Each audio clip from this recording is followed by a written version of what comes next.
Assalamualaikum warahmatullahi wabarakatuh. Waalaikumsalam warahmatullahi wabarakatuh. Bismillahirrahmanirrahim.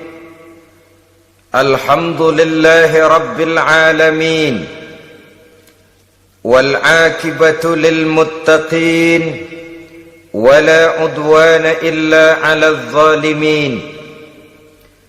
والصلاة والسلام على أشرف الأنبياء والمرسلين سيدنا ومولانا محمد وعلى آله وأصحابه المجاهدين الطاهرين أما بعد. Saudara-saudara kaum muslimin rahimakumullah. Salah satu kelebihan makhluk bernama manusia, yaitu bahwa Allah subhanahu wa ta'ala menghiasi hidup manusia ini dengan syahwat atau yang lazimnya kita sebut sebagai hawa nafsu.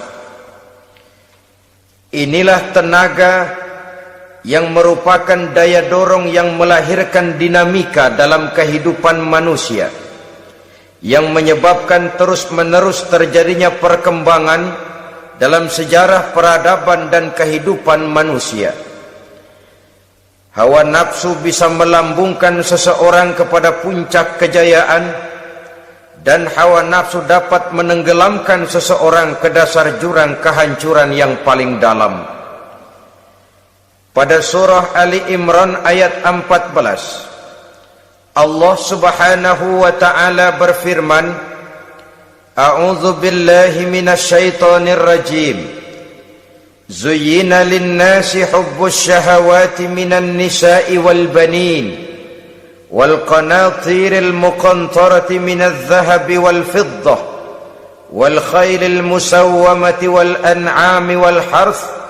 Dzalika mata'ul hayatid dunya wallahu indahu husnul ma'ab. Mari kita perhatikan ayat ini lebih dekat lagi. Allah subhanahu wa ta'ala menjelaskan, Zuyyina linnasi hubbus syahawat. Makhluk manusia itu dihiasi dengan hawa nafsu. Dengan kata lain, hawa nafsu adalah perhiasan. Manusia tanpa hawa nafsu sama saja dengan orang yang tidak berhias, monoton, tidak mempunyai perkembangan dalam gerak kehidupannya.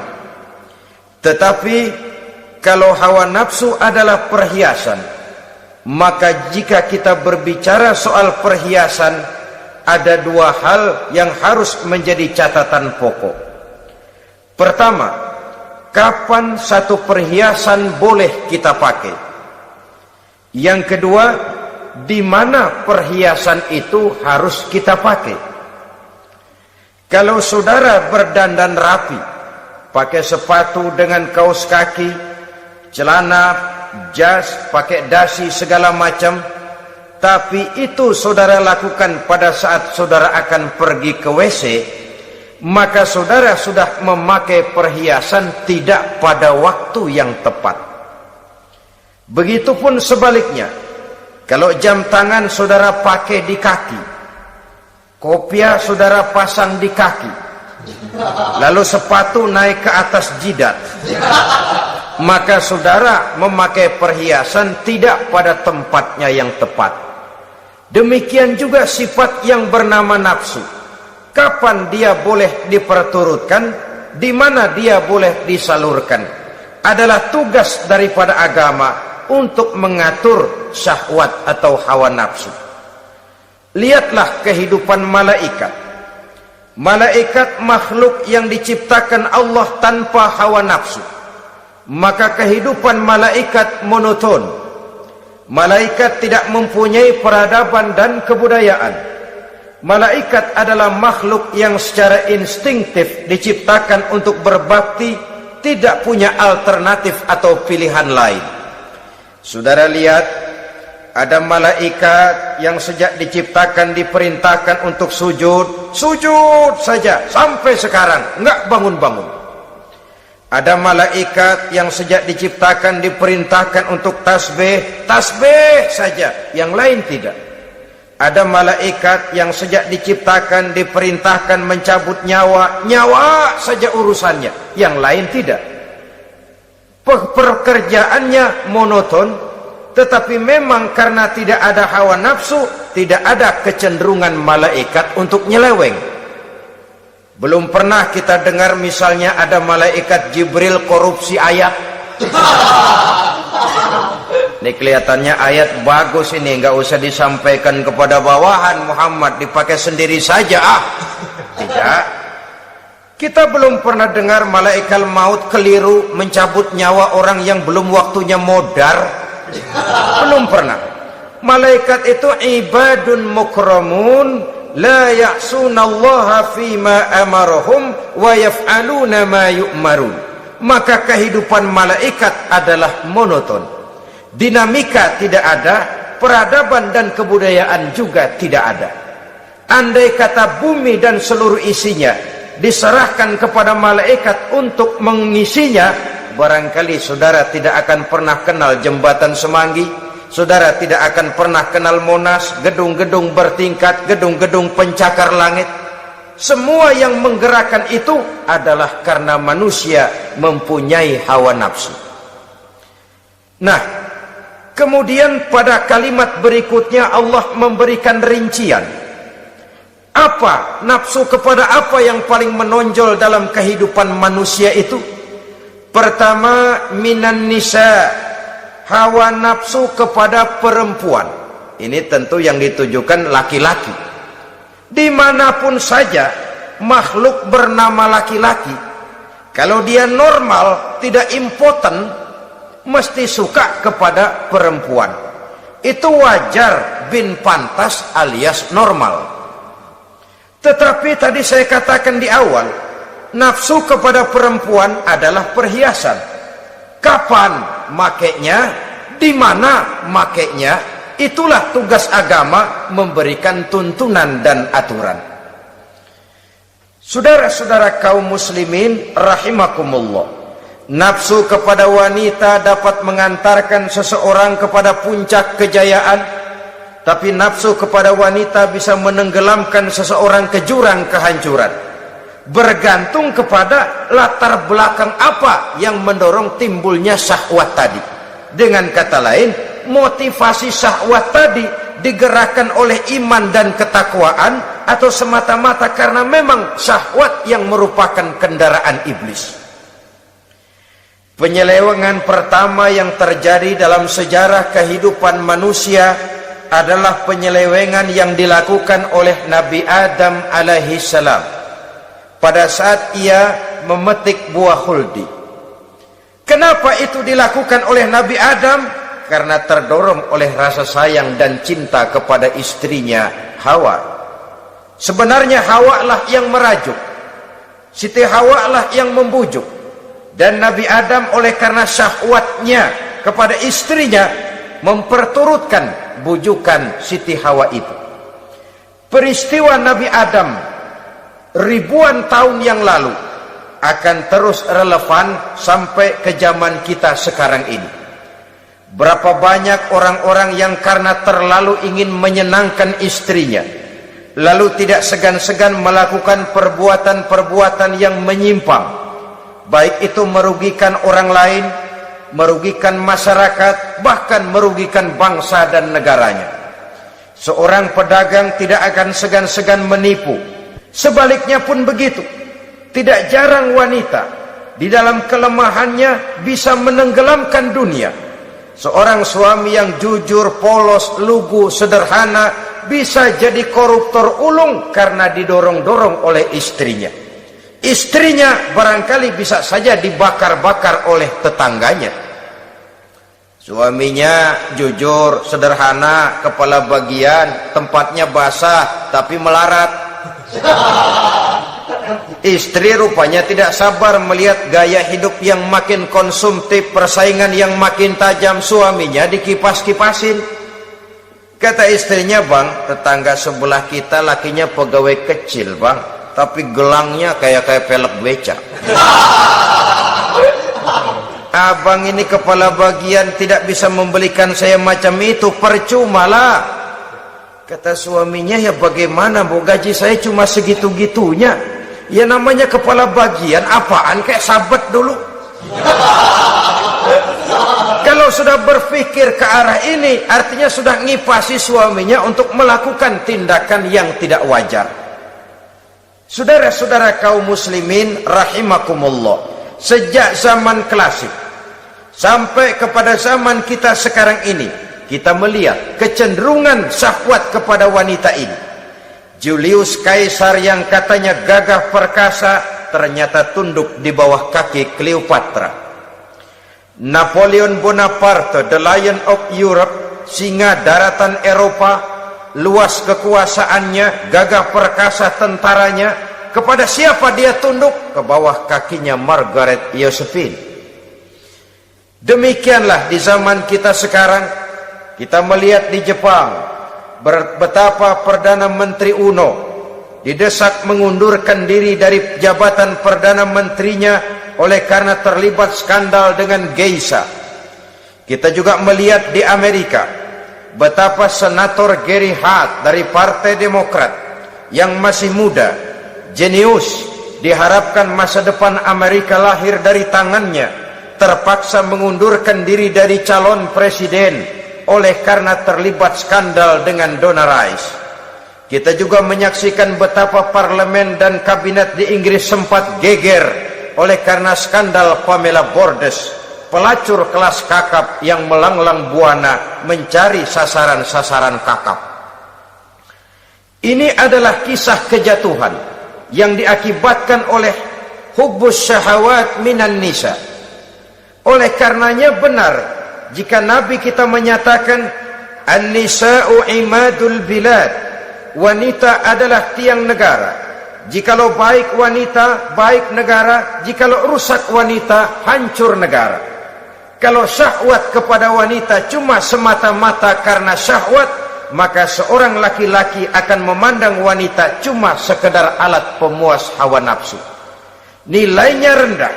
Sedangkan agama kita mengajarkan ma akraman nisaa illa karimun wa ma ahanan nisaa illa laimun, kata Nabi. Tidak akan menghormati kaum wanita kecuali orang-orang yang terhormat, dan tidak akan merendahkan derajat kaum wanita kecuali memang orang-orang yang rendah moralnya.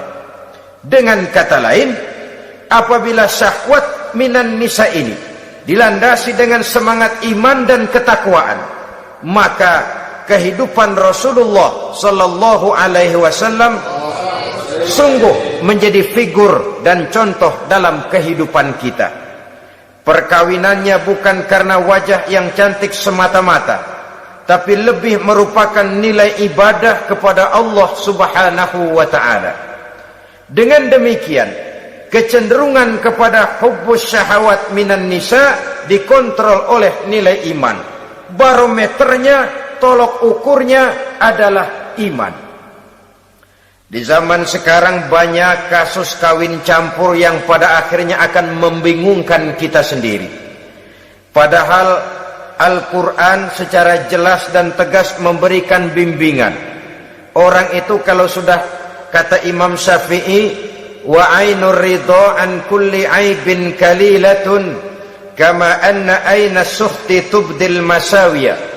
Mata kalau dibalut cinta dia buta terhadap nista, tapi mata kalau dibalut benci hanya melihat yang keji-keji saja. Biasanya cinta kepada wanita memang bisa menimbulkan dorongan yang positif, tapi juga bisa membuat seseorang buta sama sekali. Dorongan yang positif paling kurang dari segi penampilan. Coba lihat lelaki kalau lagi demen perempuan, lenjeh banget kan.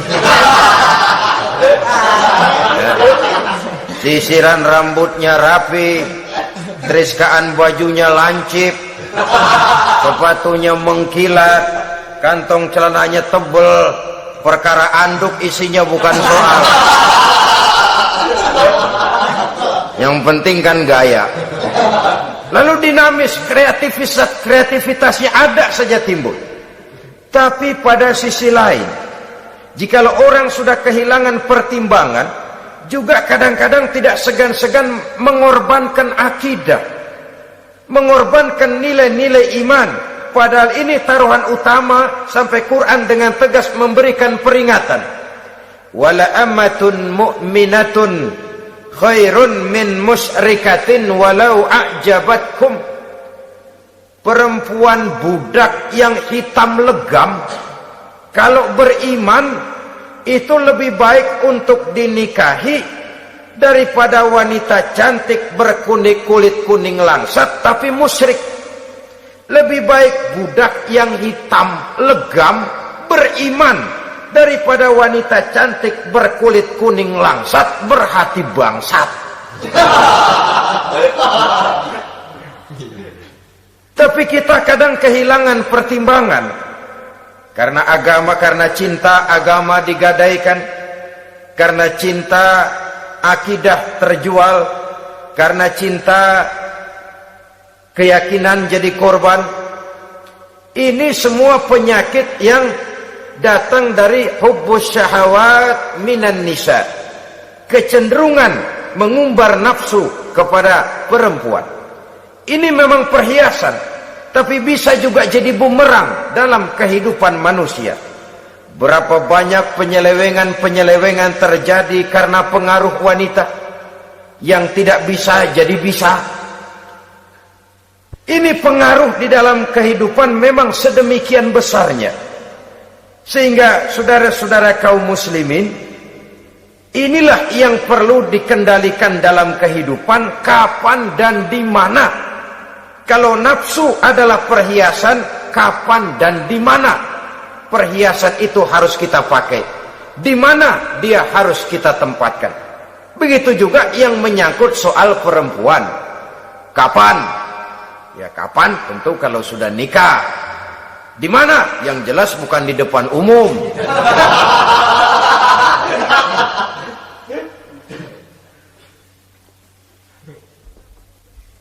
Ini nafsu yang pertama, minan nisa. Yang kedua, wal banin. Dihiasi juga manusia dengan kecintaan kepada banin. Makna banin di sini ay al-aulad, anak-anak laki. Kenapa disebut banin, anak-anak laki? Karena pertama, sering anak laki itu lebih jadi kebanggaan buat orang tuanya ketimbang anak perempuan. Sebabnya apa? Pertama, faktor nasab, silsilah lebih kuat kepada laki-laki ketimbang perempuan. Yang kedua, faktor cita-cita. Orang tua kalau punya anak laki-laki, cita-citanya panjang. Nak, kau nanti jadi dokter ya, nak jadi insinyur ya, nak jadi pilot ya, nak jadi pengusaha ya, nak jadi presiden ya. Tapi kalau dia punya anak perempuan, paling ya nak, mudah-mudahan nanti kamu dapat jodoh orang baik nak, dapat jodoh orang soleh. Saudara-saudara, yang ketiga, anak perempuan itu kalau sudah berkeluarga biasanya pindah kepada lingkungan keluarga lain, sehingga orang berkata punya anak perempuan banyak sebenarnya seperti agen. Artinya ada yang mau bawa, kan begitu. Ada yang minta ambil, ada yang berminat buntel. Paling dia nengokin orang tuanya ya lebaran. Ya syukur kalau sebulan sekali atau seminggu sekali, tapi minimnya kan lebaran. Dengan demikian dari garis nasab ini lebih kuat al-banin ketimbang al-banat. Manusia dihiasi dengan kecintaan kepada anak-anak. Sering karena terlalu cinta kepada anak, kita menjerumuskan anak. Terlalu sayang kepada anak, segala maunya kita perturutkan tanpa kendali dan kendala. Akhirnya sifat yang demikian itu malah mendorong anak untuk manja, tidak percaya kepada kemampuan yang dimilikinya, selalu mengandalkan kepada kebesaran, kemampuan daripada orang-orang yang dibanggakannya itu, dan dalam kondisi demikian kedewasaan dan tanggung jawabnya akan lambat berkembang. Maka Allah Subhanahu wa ta'ala memperingatkan bahwa harta dan anak bisa menjadi fitnah. Dalam ayat lain Allah juga memperingatkan, ya ayyuhalladzina amanu la tulhikum amwalukum wa auladukum an dzikrillah.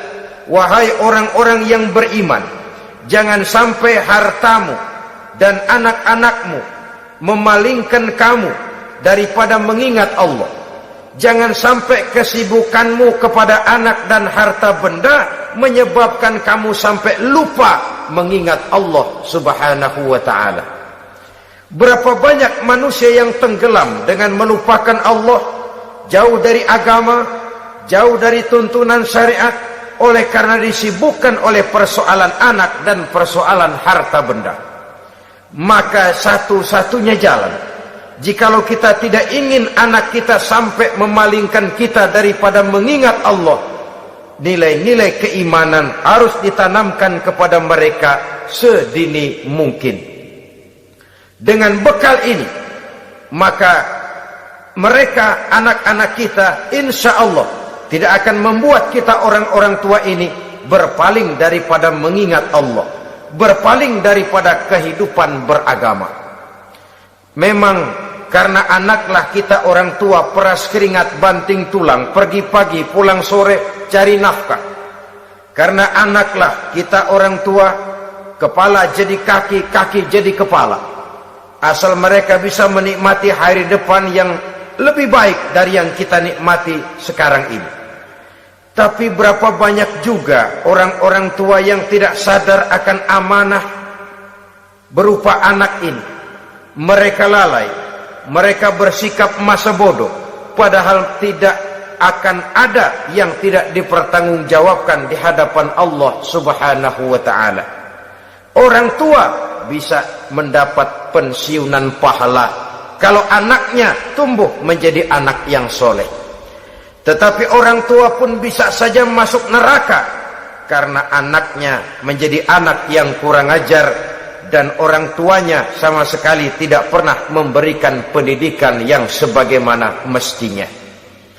Saudara-saudara kaum muslimin rahimakumullah, kita tentu berharap memperoleh pensiunan pahala dan bukan mendapat tambahan dosa dari kekurang ajaran anak-anak kita akibat kita sebagai orang tuanya tidak pernah mau mendidik mereka. Dalam hadis ada diriwayatkan, ada anak kurang ajar, sembahyang tidak, puasa ibadah tidak, kenal Allah tidak, beriman pun tidak, dosa kelewat banyak, kejahatan berkarat. Di akhirat nanti disidang dia, ditanya, kamu kenal siapa Tuhanmu? Tidak. Kamu tahu siapa nabimu? Tidak. Kitab sucimu apa?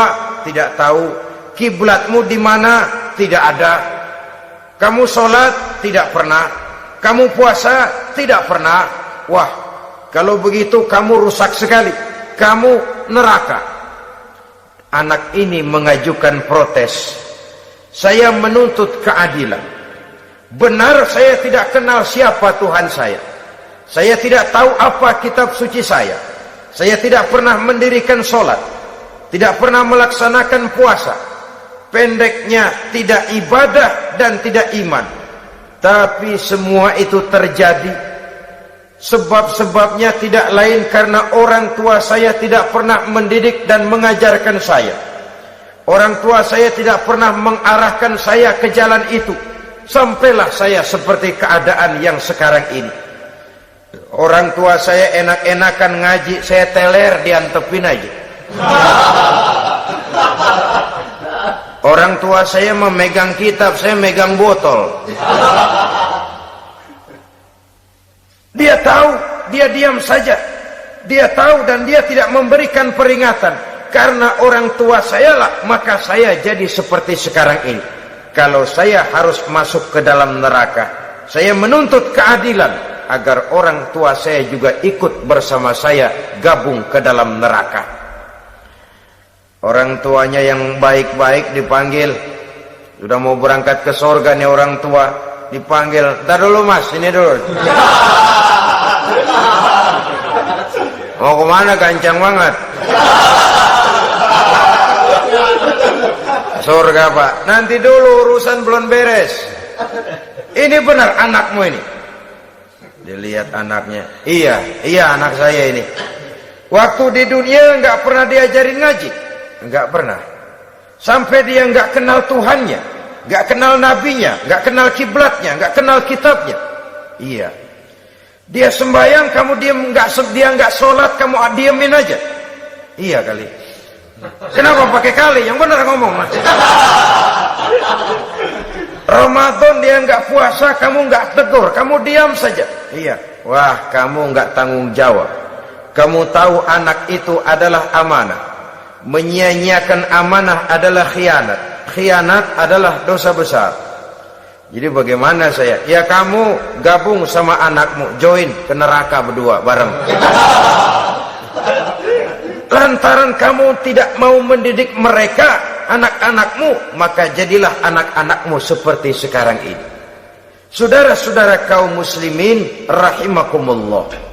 Sebaliknya, jikalau anak-anak kita yang kita cintai ini, yang merupakan buah hati belahan jantung, tumbuh dan berkembang menjadi anak-anak yang soleh, yang bermanfaat bagi masyarakatnya, bagi agama, bangsa dan negaranya, kita orang tuanya bolehlah tentram menerima pensiunan pahala.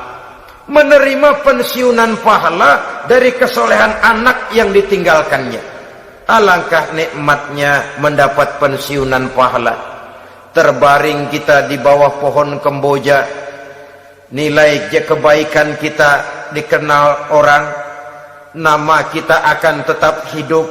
Oleh karena kita meninggalkan anak-anak yang tumbuh menjadi generasi yang soleh, bukan anak yang salah.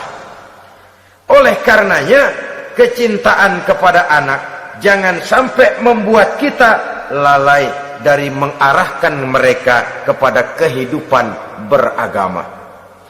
Di zaman sekarang ini, kecenderungan kita mengarahkan anak pun sudah kepada kecenderungan yang berbau materialistis. Maka yang ramai bagaimana anak bisa mengejar program MBA, Master of Business Administration, supaya keluar bisa jadi manajer. Bagaimana anak lalu kursus komputer, supaya keluar menjadi tenaga yang canggih di bidang komputer.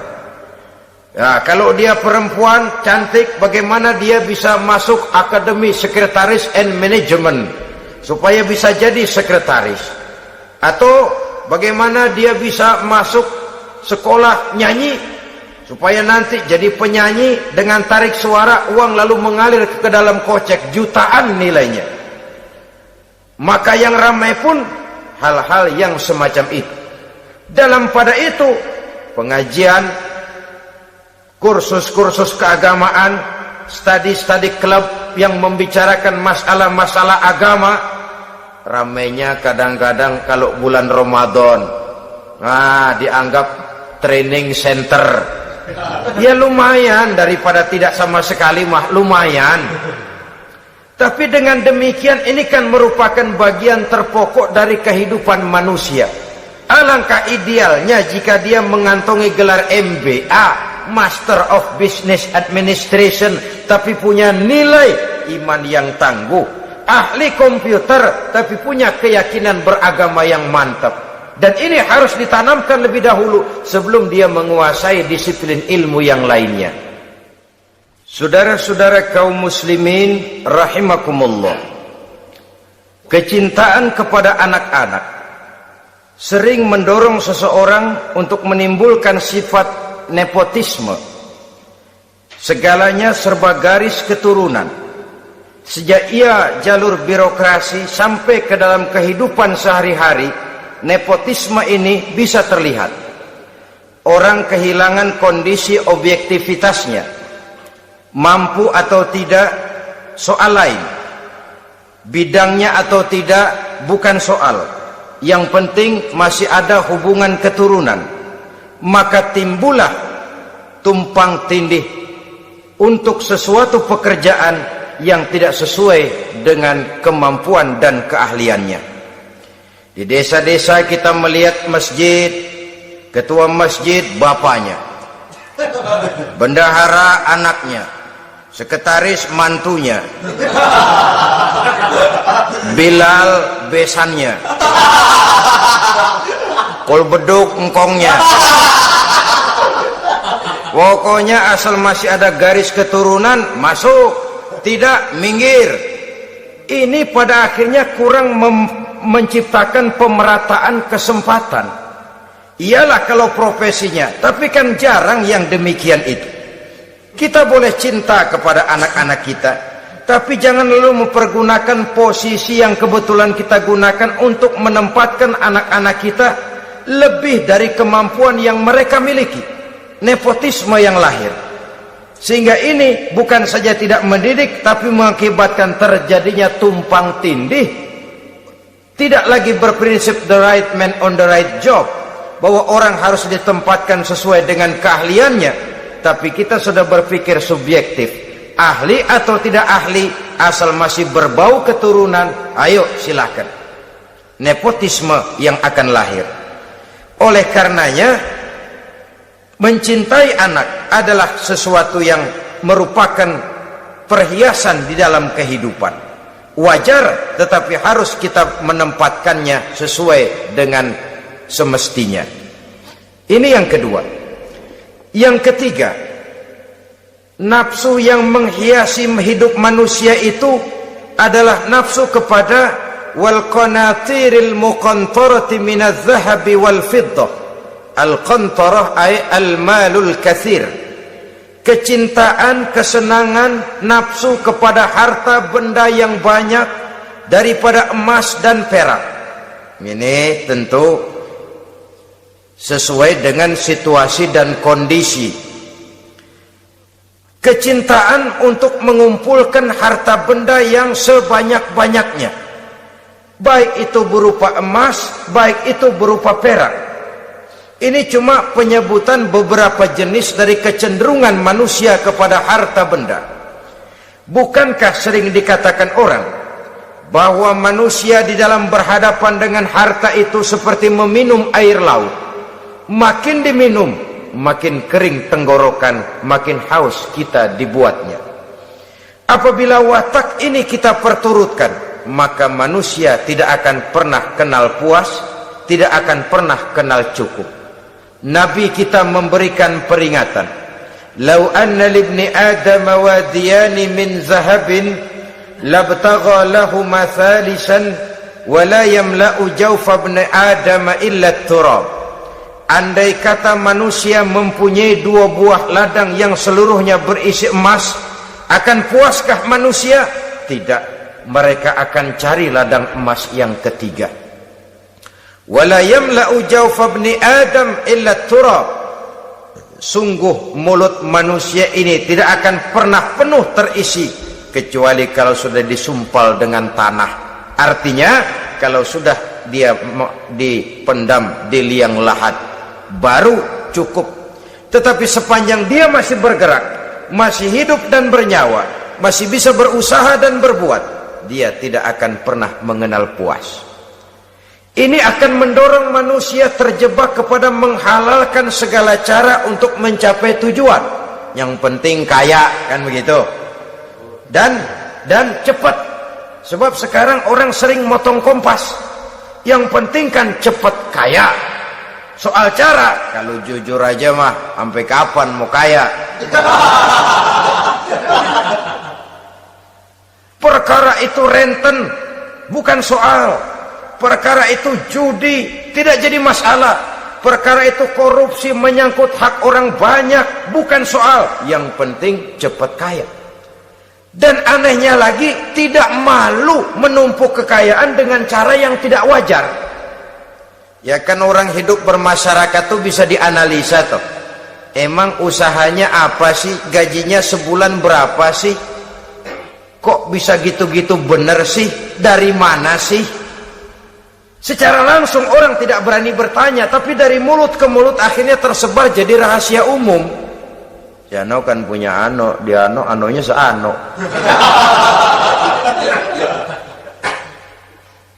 Ini bisa jadi bahan pertanyaan dalam kehidupan, akhirnya jadi gunjingan. Orang sudah tidak terlalu peduli dari mana kekayaan itu diperoleh, yang penting kaya. Dengan menghalalkan segala macam cara, terjebaklah ke dalam cara-cara mafia, terjebaklah ke dalam cara-cara yang tidak wajar, tidak bijaksana, memperkuat klik, clean, dengan menghantam yang lain. Saudara-saudara kaum muslimin rahimakumullah, bahwa manusia punya nafsu ingin kaya itu boleh. Agama memberikan tuntunan, memberikan aturan. Tidak hanya sekedar asal kaya, tidak hanya sekedar asal banyak harta. Malahan hadis menyatakan, kalau saudara diberikan umur panjang, pertanyaan akhirat cuma satu kok. Umurmu kau habiskan di mana? Kalau saudara diberikan amanah berupa ilmu pengetahuan, pertanyaan akhirat juga cuma satu kok. Ilmumu kau amalkan untuk apa? Tapi kalau kita diberikan amanah berupa harta benda, pertanyaan akhirat itu dua. Min aina iktasabahu wa fima anfaqahu. Dari mana hartamu kau dapat, kemana hartamu kau belanjakan. Dari mananya ditanya, kemananya juga ditanya, depan belakang ditanya. Dan kalau mempergunakan harta untuk kesenangan syahwat, orang berani bukan main. Tapi kalau untuk kepentingan agama, yang hakikatnya untuk kepentingan dirinya sendiri, berat seperti nyabut bambu dari ujung. Orang kalau menyumbang masjid 100.000, itu kan zohirnya memberikan panitia masjid, tapi hakikatnya kan dia nabung buat dirinya sendiri. Seolah-olah dia cuma berkata, Pak, tolong saya titip 100.000, ini untuk kepentingan saya di akhirat nanti. Silakan uangnya mau dibelikan semen, pasir, kaca, pintu, jendela, silakan. Saya cuma titip, ini untuk saya di akhirat nanti. 100.000 Pak. Zohirnya dia memberikan kepada panitia masjid, madrasah, pesantren, yatim piatu. Hakikatnya dia nabung buat dirinya sendiri di akhirat. Malah tabungan ini bukan SDSB namanya, SDBS. Sumbangan dana berhadiah surga. Nah, itu SDBS namanya. Sekarang orang mengejar SDSB, lalu berat mengejar SDBS, sumbangan dana yang berhadiah surga langsung dari Allah Subhanahu wa ta'ala. Coba kalau dia main golf, sewa lapangan golf itu 400-500 ribu sebulan, paling 4-5 kali main. Beli stick golfnya saja sampai jutaan. Datang panitia pembangunan masjid 100. Minta didoain masuk surga lagi. Surga 100.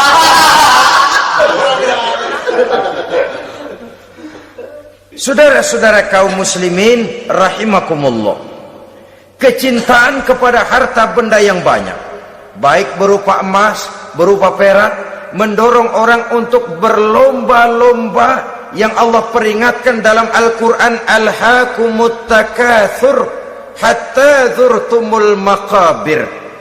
Kamu telah lalai akibat kamu berlomba-lomba memperbanyak materi dunia.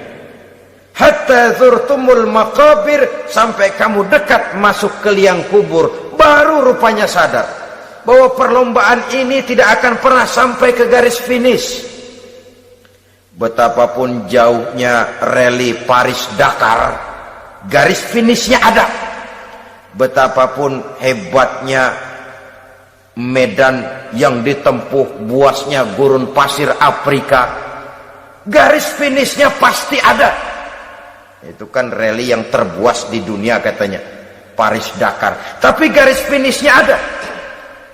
Namun jikalau kita berlomba memperbanyak harta, kita tidak akan pernah sampai ke garis finish.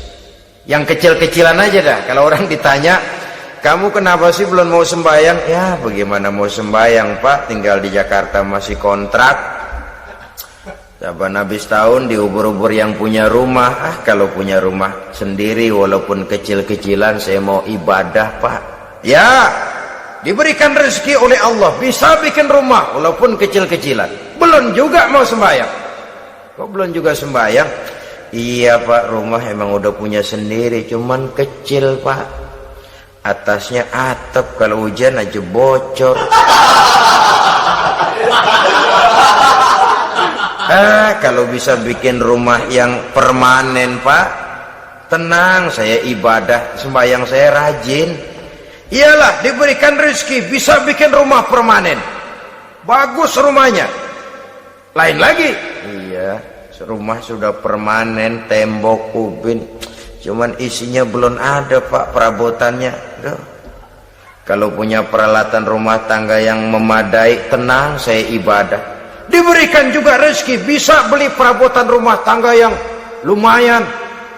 Di atas tegelnya sudah pakai karpet, mebelnya spaghetti, tempat tidurnya alga spring bed dan low pillow, ada kulkas, ada TV, di sebelah TV ada kunci mobil, kuncinya mobilnya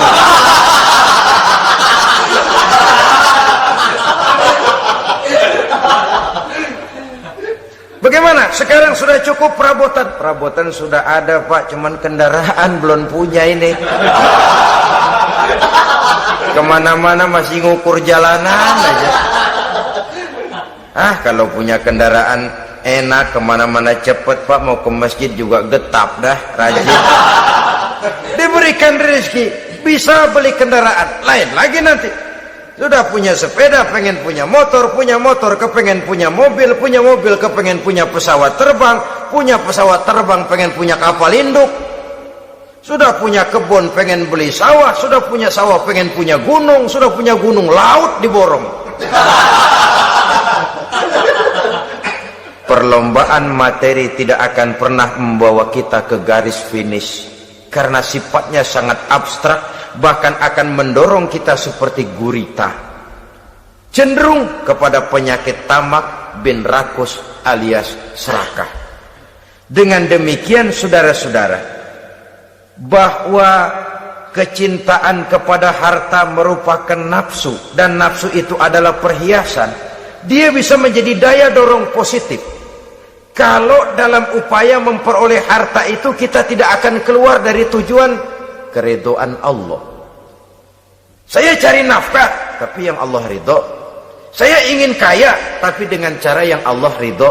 Ini kunci yang akan menyelamatkan kita manusia dari perangkap menghalalkan segala cara.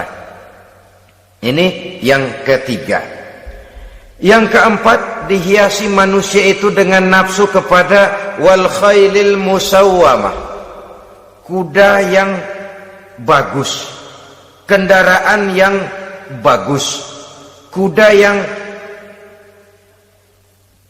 terpelihara.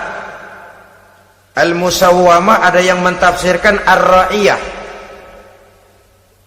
Ar-ra'iyah itu yang digembalai, binatang ternak, kuda yang digembalai atau kuda yang diikat. Artinya, kalau dulu kan yang namanya tuan-tuan tanah itu baru dibilang bejeger kalau kemana-mana naik kuda.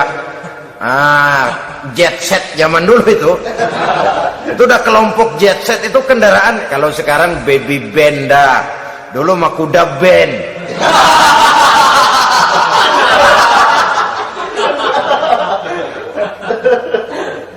Manusia punya kecenderungan suka kepada kendaraan. Apalagi di zaman sekarang ini, wah, iklan-iklan itu kan sangat menggoda kita, melayani segala macam bentuk penjualan.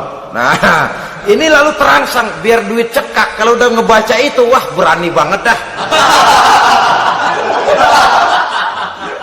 Tahu duit nggak mungkin cukup, tapi begitu baca melayani segala macam bentuk penjualan dengan fasilitas ringan. Nah, jadi dah. Jadi juga punya mobil, jadi dah. Perkara utang itu bakal nyekek leher, bukan soal. Kasihan saudara-saudara kita di daerah-daerah yang terjebak kepada iklan-iklan merangsang yang akhirnya di luar kemampuan, sehingga terjebak. Pada saat dia harus mengembalikan kredit, dia tidak mampu, barang disita, uang hangus, nyengir deh. Bekipas sembari tahlil. Habis arang besi binasa. Bahwa kita menginginkan kendaraan yang serba baik, silahkan. Tiap akhir tahun ganti merek, keluar yang baru, ganti lagi. Itu kalau orang yang mampu. Buat kita yang tidak mampu, kenapa tidak bersyukur melihat yang lebih rendah di bawah kita? Alhamdulillah kita punya mobil, tangga kita cuman punya motor. Yang punya motor, syukur kita punya motor bisa rada cepetan. Tangga sebelah punya sepeda, mana-mana kekejek mulu. Yang punya sepeda, alhamdulillah punya sepeda. Tangga sebelah kemana-mana jalan kaki. Yang jalan kaki, syukur masih bisa jalan. Teman sebelah lumpuh bertahun-tahun nggak. Yang lumpuh, alhamdulillah masih hidup. Tangga sebelah kemarin out, nggak balik lagi. Saudara-saudara, saya pikir menengok ke atas itu perlu supaya ada rangsangan kita untuk maju. Tapi menengok ke bawah pun juga lebih perlu agar kita mensyukuri yang ada dan tidak suudzon, tidak buruk sangka kepada Allah. Apa yang diberikan Allah kepada kita sekarang ini, itulah yang terbaik menurut Allah untuk kita. Saudara-saudara kaum muslimin rahimakumullah. Dahulu ada seorang pemuda, matanya buta. Dia mengeluh, ya Allah, kenapa saya dilahirkan dalam keadaan buta? Apa dosa saya? Apa salah saya? Andai kata saya tidak buta, saya melihat keindahan alam ini, saya lebih akan bersyukur kepadamu ya Allah. Nah sudah, dia berburuk sangka kepada Allah. Satu hari, ini Raja Baduy di pedalaman mengerahkan tentaranya menculik anak-anak muda. Ini Raja Baduy ini kanibal, artinya suka makan daging manusia. Anak-anak muda ini diculik. Yang masih muda-muda ya, kalau kambing muda itu kan di sop rada sedap. Rupanya ini Raja kanibal ini begitu. Anak-anak muda termasuk ya pemuda yang buta tadi itu kena culik. Ya sudah diculik, rawatlah di istana raja ini, diberikan pakaian bagus, dikasih makan serba enak. Sebab apa? Supaya badannya gemuk. Setelah gemuk nanti dipotong di sop legit. Udah, kerjanya cuma makan tidur, fasilitas nikmat, tidur enak. Udah giliran dapat 1 bulan 2 bulan kemudian, ketika mau diambil anak-anak muda ini, raja sendiri yang milih mana yang disop duluan nih. Sampai giliran anak muda yang buta ini, raja geleng kepala. Yang begini mah buta, dagingnya nggak enak. Ini satu lepas aja, lepas. Saya mau makan daging orang buta, lepas saja. Pulang ini anak muda, batinnya bersyukur, sujud syukur, ya Allah, katanya, untung saya buta.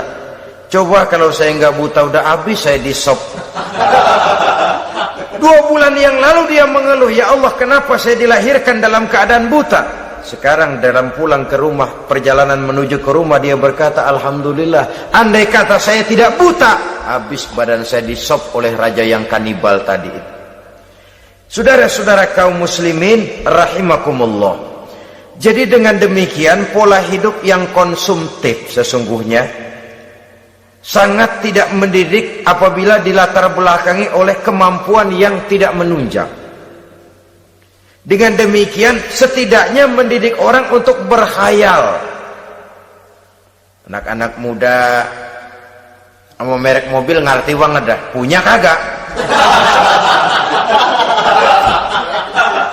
Ini BMW model terakhir nih. Nih, kemarin gue ngeliat di sana gue megang ramai banget.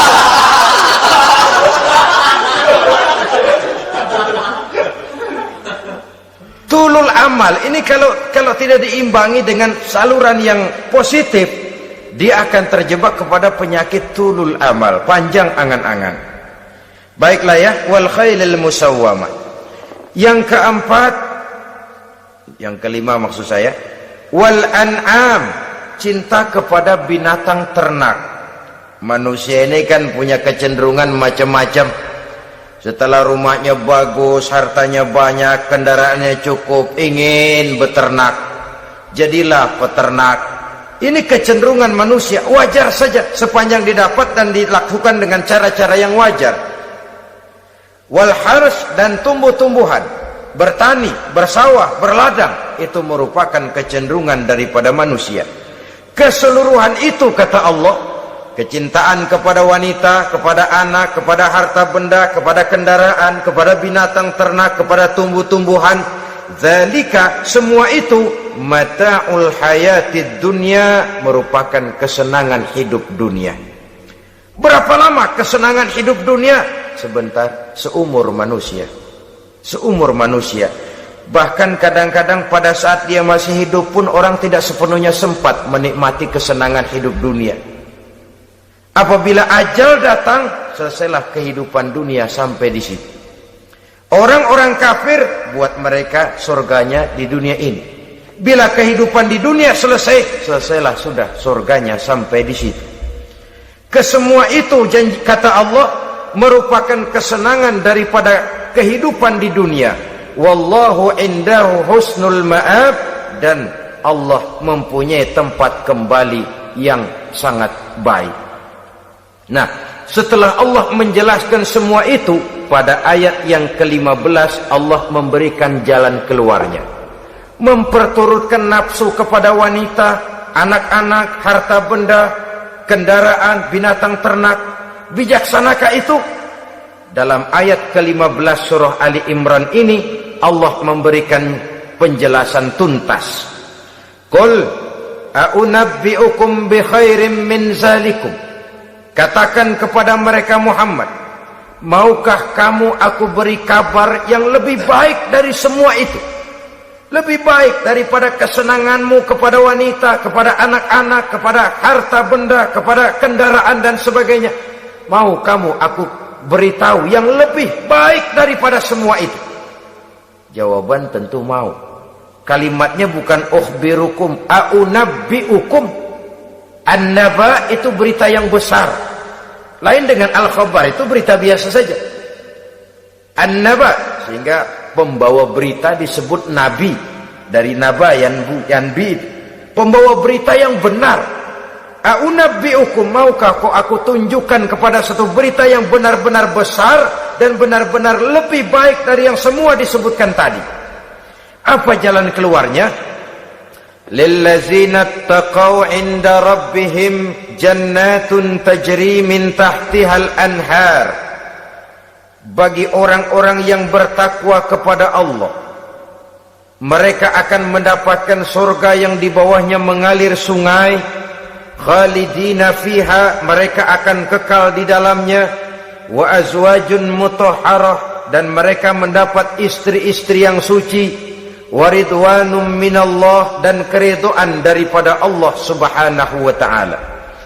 Kalau kamu hai orang-orang yang beriman, kalau kamu hai manusia menyangka bahwa nafsu kepada wanita, anak-anak, mengumpulkan harta benda, kendaraan yang menarik, binatang ternak dan tumbuh-tumbuhan itulah yang lebih baik untuk kesenangan dunia, memang itu kesenangan dunia. Tapi nih, seolah-olah kata Allah, nih saya kasih tahu kamu, aku beritahu yang lebih baik dari semua itu.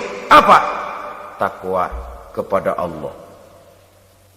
Kecintaan kepada wanita. Kalau takwa dasarnya, orang nggak amburadul, nggak semrawut, nggak pokoknya gue masal perempuan dan membuat terus. Tapi punya kaidah, punya norma. Demikian juga kepada anak-anaknya. Demikian juga kepada harta benda. Pokoknya asal harta, mau halal mau haram, tekuk terus dah. Semuanya dilandasi oleh taqau, lillazina taqau, oleh ketakwaan kepada Allah. Nah, ketakwaan ini akan menghasilkan apa? Inda rabbihim jannatun tajri min tahtihal anhar. Melahirkan, menghasilkan surga yang di bawahnya mengalir sungai-sungai. Saudara-saudara kaum muslimin rahimakumullah, jika kita menyangka bahwa wanita bisa memberikan kesenangan, iya, kesenangan dunia. Jika kita menyangka bahwa harta benda bisa memberikan kesenangan, iya, kesenangan dunia. Jika kita menyangka bahwa kendaraan bisa memberikan kesenangan, iya, kesenangan dunia. Tapi kita tidak cuma ingin itu, kita ingin itu semua juga bisa membawa kesenangan akhirat. Caranya landasi dengan takwa. Kesenangan kepada wanita didasari dengan takwa. Maka jangan jadikan wanita cuma sekedar alat pemuas hawa nafsu. Kesenangan kepada anak-anak dilandasi dengan takwa. Maka anak-anak diarahkan kepada jalan yang diridhoi Allah. Kesenangan kepada kendaraan dilandasi dengan takwa. Maka kendaraannya selalu mengarah berjalan menuju jalan takwa, diridhoi oleh Allah Subhanahu wa ta'ala. Kalau tidak, tuh mobil asal lempengan Ancol gancang banget dah. Tapi giliran dihadapin ke masjid, mogok melulu mobil. Urusan ngaji ada aja halangannya tuh kendaraan. Tapi kalau untuk urusan maksiat, ngebut benar-benar. Dilandasi dengan ketakwaan, sehingga dengan demikian tidak hanya sekedar surga di dunia ini, tapi lebih-lebih di surga di akhirat nanti. Khalidina fiha, kekal. Kalau dunia ini kan zillun zail, bayangan. Hari ini kita jaya, besok kita bangkrut. Siapa yang mau menghalangi? Hari ini kita melambung, besok kita nyungsep. Siapa yang bisa menarik? Tidak kekal, berubah, temporer, relatif. Di sana kebahagiaan yang dilandasi dengan takwa ini sudah surga, kekal di dalamnya, azwajun mutahharah. Dapat istri-istri yang suci. Suci dalam arti belum pernah dijamah orang lain. Suci dalam arti tidak pernah terkena halangan, seperti men misalnya, baik menstruasi atau mencret, itu tidak. Azwajun mutahharah. Konon makna mutahharah ini ya artinya juga bisa selalu gadis, bidadari itu, selalu perawan, tidak pernah janda, walaupun tiap hari dipakai, perawan terus.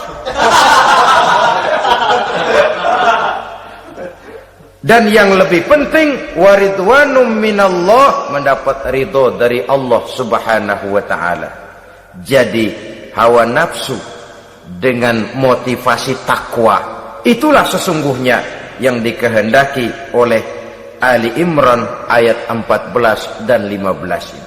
Dengan demikian, manusia dengan ketakwaannya mengendalikan hawa nafsu, dan bukan malah dikendalikan oleh hawa nafsunya.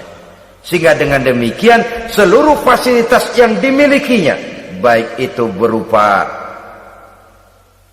istri, anak, kendaraan, binatang ternak, harta benda, tanam-tanaman, seluruhnya semakin meningkatkan ketakwaannya kepada Allah Subhanahu wa ta'ala.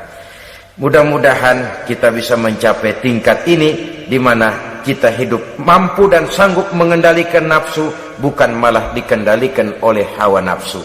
Terima kasih dan mohon maaf. Wassalamualaikum warahmatullahi wabarakatuh. Waalaikumsalam warahmatullahi wabarakatuh.